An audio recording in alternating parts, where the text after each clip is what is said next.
Я выпила воду, я выpila воды. Çoxlarınız bundan birini səhv sayarsınız. Amma nahaq yerə. Он выпил воду. Он выпил воды. Он купил хлеб. Он купил хлеба.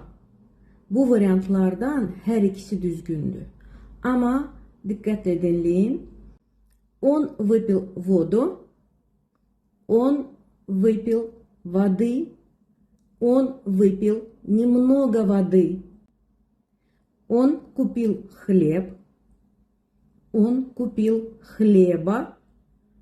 Он купил немного хлеба. Я выпила воды.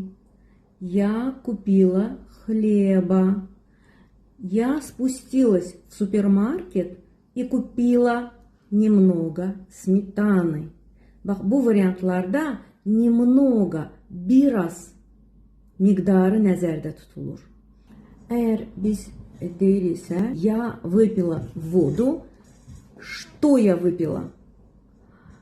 Он купил хлеб. Что он купил? Я купила сметану. Что я купила? Сметану. Ama bu fiillerden sonra чего родительный падежdə işlənə bilər və bu zaman biz az miqdar nəzərdə tuturuq. Он выпил немного чего? Воды. Немного sözü nəzərdə tutulur, amma o sözü deməyə də bilərik. Я спустилась в маркет и купила что? Сметану для салата.